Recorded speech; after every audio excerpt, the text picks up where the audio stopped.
हे guys, hi, नमस्कार, welcome to my YouTube channel let's do and learn. मैं रूपाली आप सभी का अपने यूट्यूब चैनल में बहुत बहुत स्वागत करती हूँ। आज मैं इंग्लिश सब्जेक्ट का प्रैक्टिस सेट लेकर आई हूँ। जो लोग बीपीएससी का एग्ज़ाम दे रहे हैं, बीपीएससी टीचर एग्ज़ाम, चाहे वो पीआरटी हो दे रहे हों या फिर पीजीटी टीजीटी किसी भी लेवल का दे रहे हो, सभी के लिए इम्पॉर्टेंट है। आइए चलते हैं क्वेश्चन की ओर। क्वेश्चन नंबर 1 कहता है, in order to drive home the point that listening skill matters student should be. First option कहता है expose to popular English films and reviewing them. Second है taken to the language lab once a week for practice and feedback. Third है allowed to listen to CDs of poetry read aloud by well-known voice artist. 4 है reminded that listening skill practice relate to real life. तो 61 का जो right answer है वो है हमारा option number 4, यहाँ पर सही होगा। Remind that listening skill practices relate to real life. अगले क्वेश्चन की ओर चलते हैं। अगला क्वेश्चन है हमारा, providing learning support to people who lag for behind their counterpart in school performance include. First option giving more activities for language practice, providing extra notes and coaching. Third है allowing them to complete assignment without time limit and 4 है initially adapting school curricula and teaching strategy. 62 का जो right answer है वो है option number 4, initially adapting school curricula and teaching strategy. Third है learning a new language after puberty leads to dash of a foreign language, difficulty in acquisition, normal acquisition, greater mastery and loss of mastery. तो यहाँ पर 63 का जो right answer होगा option number 1, difficulty in acquisition, यानी सीखने में क्या है, कठिन हो जाएगा नई भाषा। अगला क्वेश्चन है, to enable student to distinguish between academic and spoken form of a target language in a bilingual class, they should be encouraged to speak in the target language, read more book written in the largest language, write more in the largest language and watch more related bilingual films. तो यहाँ पर question number 64 का जो सही उत्तर हो जाएगा option number 2, यहाँ पर सही होगा रीड मोर बुक। अगले क्वेश्चन की ओर चलते हैं।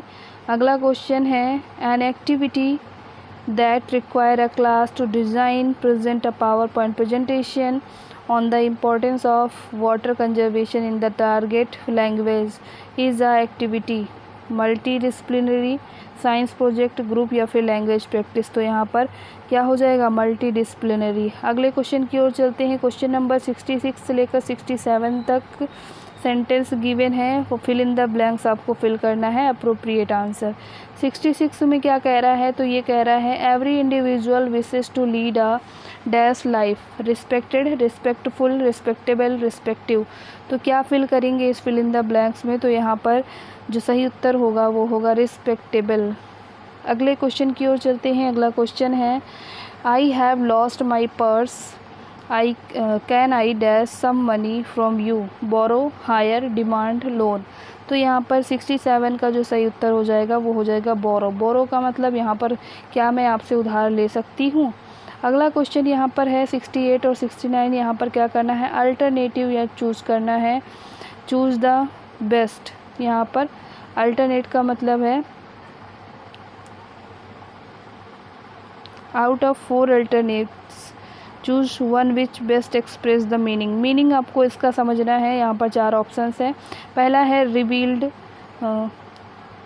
और यहाँ पर जो वर्ड है वो है अल्टियर। अल्टेरियर का जो है, जो मीनिंग है वो क्या है, रिवील्ड है, इम्प्लाइड है, एक्सट्रीम है या फिर डिसीसिव है। तो यहाँ पर इस प्रश्न का जो सही उत्तर हो जाएगा 68 का ऑप्शन नंबर 2, यहाँ पर सही हो जाएगा इम्प्लाइड। अगले क्वेश्चन की ओर चलते हैं। अगला है वेरी। वेरी का जो है यहाँ पर जो मीनिंग होगा वो होगा कॉशियस। सेकंड है एक्यूरेट, थर्ड है क्विक, चौथा है प्रैक्टिकल। तो यहाँ पर 69 का जो राइट आंसर हो जाएगा वो हो जाएगा हमारा option number 1, that is cautious. अगला क्वेश्चन है 70 से 71 में क्या करना है, अपोजिट वर्ड बताना है। जैसे मिटिगेट का अपोजिट क्या होगा, स्टेगनेट, सफ़र, एग्रेवेट या फिर इंस्टिगेट। तो 70 का जो राइट आंसर होगा ऑप्शन नंबर 3, यहाँ पर सही हो जाएगा एग्रोवेट। एग्रोवेट यहाँ पर इस प्रश्न का सही उत्तर है। अगला क्वेश्चन है हमारा माइनर, मिनिन, मिनियन, तो यहाँ पर इसका मीनिंग क्या होगा? मास्टर, क्यूरोरम, मेजॉरिटी या फिर होस्ट। तो यहाँ पर 71 का जो राइट आंसर हो जाएगा ऑप्शन नंबर 1 हो जाएगा मास्टर। उसके बाद क्वेश्चन नंबर 72 से 73 में क्या करना है आपको? यहाँ पर आइडम और फ्रेजेस बताने हैं। तो पहला है मीनिंग बताना है इसका। तो यहाँ पर टू सीक पिंक एलिफेंट, तो इसका मीनिंग क्या होगा? To dream, to anticipate luck, to be afraid of, या to have hallucination due to excessive alcoholic intake. तो यहाँ पर 72 का जो सही उत्तर हो जाएगा वो होगा यहाँ पर ऑप्शन नंबर डी। अगले क्वेश्चन की ओर चलते हैं। एल्बो रूम, इसका क्या मतलब हुआ? Opportunity to freedom of action, special room for the guest, to give enough space to move और वर्क इन। लास्ट है to add a new room in the to the house. तो यहाँ पर 73 का जो राइट आंसर है वो है ऑप्शन नंबर 3।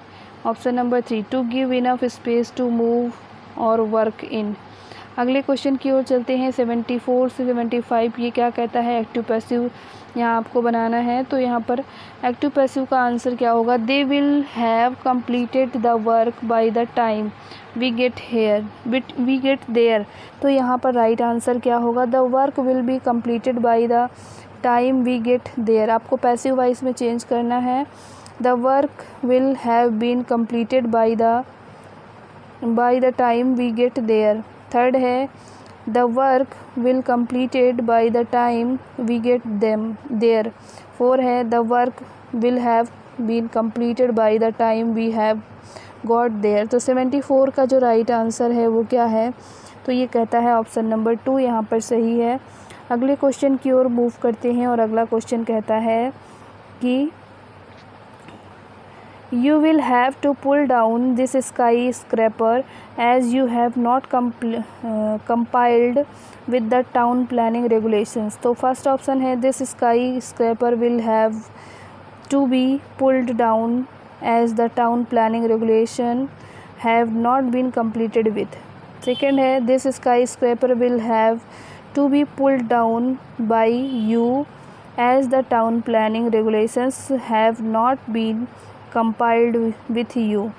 थर्ड है the skyscraper will be pulled down as town planning regulations have not been compiled with. 4 है this skyscraper will have to be pulled down as the town planning regulations have been compiled. तो 75 का जो right answer हो जाएगा option number 1 यहाँ पर सही होगा। अगले क्वेश्चंस की ओर चलते हैं। यहाँ पर जो लास्ट के 2 क्वेश्चंस हैं तो ये क्वेश्चंस 76 और 7 क्या कहते हैं? यहाँ पर आपको पार्ट ऑफ सेंटेंस अंडरलाइन है और आपको अल्टरनेटिव यानी अंडरलाइन जो पार्ट है उसको इम्प्रूव करना है। चूज़ करेक्ट अल्टरनेट, कौन सा इसका अल्टरनेट होगा?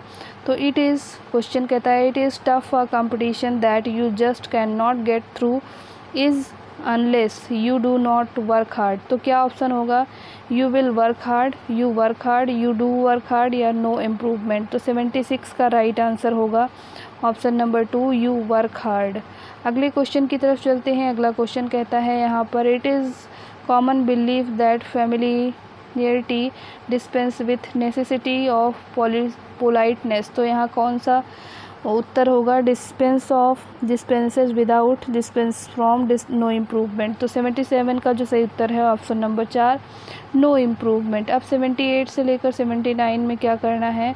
तो यहाँ पर आपको डायरेक्ट इनडायरेक्ट चेंज करना है। तो पहला जो यहाँ पर क्वेश्चन है Sophia said to me I have bought this flat for my mother. तो यहाँ पर जो ऑप्शन है वो आपका क्या है?